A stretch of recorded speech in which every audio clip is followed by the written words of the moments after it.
de porter un certain nombre de messages, notamment le message de la prévention, avec l'utilisation systématique du préservatif, l'utilisation du gel lubrifiant, mais également la nécessité de se faire suivre de façon régulière, parce que, je l'ajoute, on offre aussi des soins de santé primaires.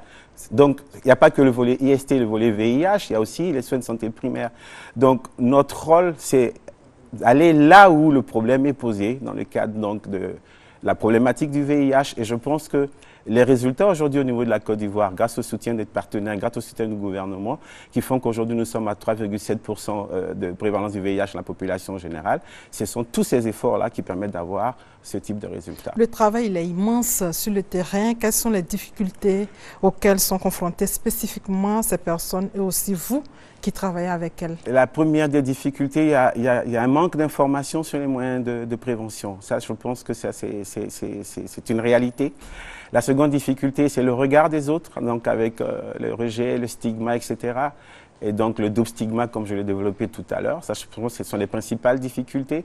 Vous savez, tous les tabous qui entourent l'homosexualité, le rejet dans les familles, etc. Donc effectivement, pour ne même pas parler de violence, parce que certaines personnes sont confrontées également à des situations de violence. Et c'est vraiment les difficultés que ces personnes-là rencontrent. Et nous pensons qu'une structure comme la nôtre, qui leur offre un certain espace, une certaine confidentialité, vous l'avez dit, permet de vous offrir un certain nombre de services, même sur le système psychologique, même sur l'écoute, etc. Les difficultés qui sont les difficultés de la structure elle-même, je dirais que nous aurons souhaité sans doute avoir davantage de moyens, ça c'est certain.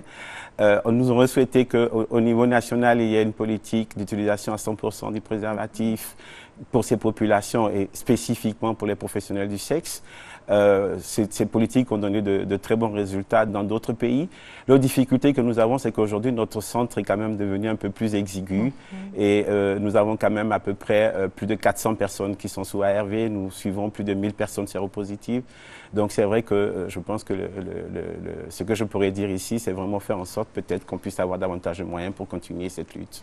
Docteur, justement, les populations ivoiriennes ont-elles écho de vos actions? Connaissent-elles d'autres héros de la lutte contre le sida? C'est votre micro-trottoir. Il y a assez de structures qui font des sensibilisations contre la propagation du VIH. Et j'ai même rencontré le Rat Massi depuis Daoukro pour ses actions sur le terrain. Ils ont sensibilisé les gens, ils ont distribué les préservatifs. Ces structures mènent très bien les actions sur le terrain. Vu tout ce que les gens font et pour bannir le sida, c'est que ces structures font bien le travail. Selon moi, les structures même de lutte contre le sida sont des structures qui sont mal connues par la population ivoirienne. Ces structures ne sensibilisent pas bien la population sur le sida, sur le fait d'attraper le sida. Ils ne font pas de communication, ce ne sont pas des structures d'intégration aussi. Il y a un camion médicalisé, Espace Confiance, qui se promène dans les boîtes de nuit pour faire le dépistage du VIH-Sida. Il sensibilise aussi comment il faut se comporter pour ne pas atteindre ce mal, quoi. Il y a Tikenja aussi qui a chanté sur le VIH-Sida, comment il faut se comporter pour ne pas tomber dans ce problème, quoi. Ceux qui ont le VIH-Sida, il ne faudrait pas qu'on les rejette. Je connais bien le Rap Massi, si je ne me trompe pas, le PEPFA et puis là, il m'assoit. Je dirais que ces structures mènent bien les actions, puisqu'elles vont dans les villages et dans les hameaux les plus reculés afin de pouvoir toucher un grand nombre de populations et de pouvoir leur faire connaître cette maladie-là même qui fait ravage ici en Afrique. Docteur, une seule personne sur 4 interviewées connaît l'ONG Espace Confiance. Pourquoi? Voulez-vous travailler dans l'ombre? Parce que nous pensons que nous sommes efficaces dans l'ombre et que nous n'avons pas besoin de lumière. Les populations pour lesquelles nous travaillons sont des populations qui nous connaissent. Et effectivement, nous ne cherchons pas à être connus de la population générale. Je crois aussi pour les éléments que j'ai eu à développer un peu plus haut à cause de cette perception de la prostitution, la perception de l'homosexualité. Donc, si vous aviez fait un micro-trottoir dans la population pour laquelle on travaille, vous vous serez rendu compte qu'à peu près 70% des femmes qui s'engagent dans le sexe commercial sont informés de l'existence du VIH à Abidjan et à peu près le tiers à l'intérieur du pays. Nous allons parler maintenant des avancées. Il y a aussi des avancées considérables qui ont été faites scientifiquement. Quel impact avez-vous pu constater dans votre travail? La première des avancées, c'était la disponibilité quand même des antirétroviraux. Je le disais tout à l'heure, on a connu ces années où on ne pouvait rien proposer. Aujourd'hui, il y a des ARV. C'est une avancée considérable. Vous voyez au quotidien des personnes affectées qui du jour au lendemain ont un bien meilleur aspect, prennent 5-10 kilos, prennent goût à la vie, etc. Et en plus, je crois qu'aujourd'hui, comme je l'ai dit, c'est clairement démontré que utiliser les antirétroviraux chez les personnes qui sont infectées a pour effet de réduire le nombre de virus dans le sang et donc clairement d'empêcher la contamination. Et voilà, je pense qu'au niveau national, nous sommes encore dans des situations où les moyens financiers disponibles font que nous avons encore des critères qui sont des critères assez restrictifs pour l'accès des personnes aux antirétroviraux, quand dans d'autres pays, par exemple, on sait que dès qu'une personne est dépistée séropositive, cette personne a tout de suite accès au niveau des ARV. Et donc voilà, ça fait partie aussi des souhaits, faire en sorte que le niveau national permette que les critères soient un peu moins durs et qu'on permette d'atteindre un peu plus de personnes dans ce qui est l'accès aux antirétroviraux comme traitement. Docteur, nous avons annoncé tout à l'heure en début d'émission notre chroniqueur, Serge Kolia, il est là avec nous.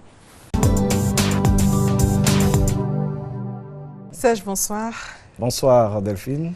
Sur la toile, il y a beaucoup de héros de la lutte contre le sida, mais vous vous intéressez à une figure emblématique, Nelson Mandela. Tout à fait, Nelson Mandela, héros de la lutte anti-apartheid en Afrique du Sud, mais aussi héros de la lutte contre le sida.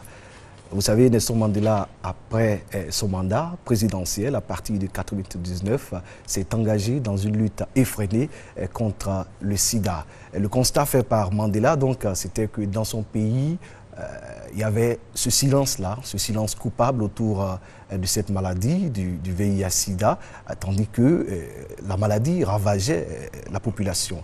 Et donc Nelson Mandela a pris son bâton de pèlerin, il a estimé qu'il fallait faire quelque chose et il a commencé à mener le combat, et surtout à partir de 2002 où il y a eu l'épisode de ce leader de la lutte contre le sida dans le pays, Zaki Ahmad, qui, quand bien même avait les moyens de souffrir des antirétroviraux, il était malade du sida, il a refusé de prendre les médicaments pour protester contre le fait que dans son pays, aucun malade séropositif n'avait accès aux antirétroviraux. Les pouvoirs étaient pratiquement imperméables à la question et Mandela a accompagné ce monsieur. Il a amené, il a persuadé justement ce leader de la lutte contre le sida à revenir à de meilleurs sentiments et cette symbiose entre les deux a contribué à créer un programme de distribution d'antirétroviraux aux malades de ce pays en Afrique du Sud. Donc Mandela était, au-delà de la lutte anti-apartheid, un homme qui s'est battu aussi pour le sida. Il y a eu cette grande campagne mondiale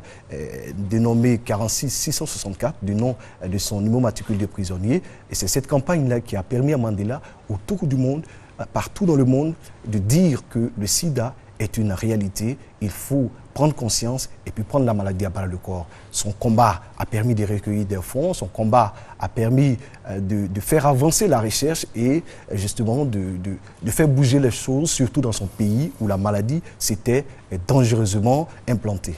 Malgré ces efforts, est-ce qu'on peut dire aujourd'hui que le sida a reculé dans son pays? Du point de vue du traitement, du point de vue de la prise en charge, on peut dire qu'il y a eu des avancées. Parce que, comme je le disais tantôt, en Afrique du Sud, les antirétroviraux n'étaient pas accessibles. Grâce à ce combat, 2 millions d'antirétroviraux sont distribués aux séropositifs en Afrique du Sud. Cela veut dire qu'il y a eu des avancées. Et c'est même le programme le plus important dans le monde entier.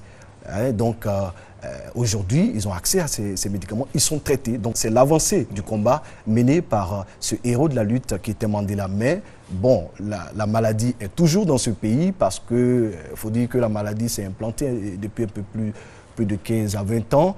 En Afrique du Sud, ce pays reste toujours le pays le plus touché. On a plus de 6 millions de séropositifs sur 51 millions d'habitants. Ça donne des statistiques d'un peu plus de 2 personnes sur 10 en Afrique du Sud séropositives. Donc il y a toujours du travail à faire. C'est les dirigeants de ce pays qui devront se mobiliser pour justement faire reculer un peu cette maladie. Docteur, vous avez un mot à ajouter?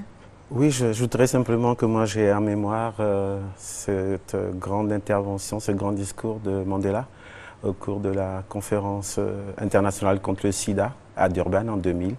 Et voilà, je pense que tous ces événements-là nous amènent à continuer d'avoir cet engagement et cette motivation pour lutter contre cette pandémie.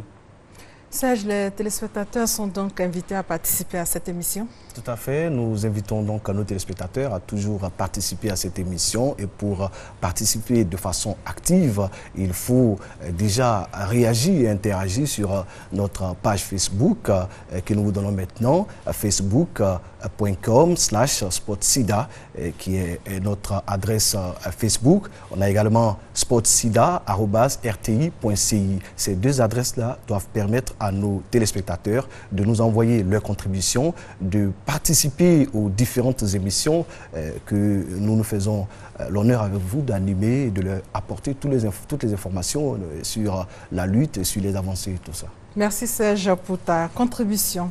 Docteur, la dernière rubrique pour terminer cette émission, ce sont des conseils pratiques pour les téléspectateurs. Quels conseils pouvez-vous donner aux téléspectateurs qui nous suivent? Je pense que le premier conseil, c'est de se faire dépister pour le VIH. Et quand on est séropositif, on a accès aux antirétroviraux qui sont efficaces, qui sont gratuits, qui sont disponibles. Le second conseil, c'est un triptyque, c'est abstinence, fidélité ou utilisation du préservatif. Abstinence, c'est un moyen formidable de prévention. Quand on est engagé dans une relation, on vous demande d'être fidèle. Et si vous pouvez faire ni l'un ni l'autre, nous vous demandons donc d'utiliser les préservatifs à chaque fois que vous avez des rapports. Et pour la population pour laquelle nous nous occupons spécifiquement, il n'y a vraiment qu'un seul message, c'est l'utilisation à 100% du préservatif quand on a des rapports sexuels. Merci docteur, le message est bien passé. Merci d'être venu sur notre plateau. Merci de suivre votre magazine d'information et de sensibilisation sur le sida. Bonne santé à tous.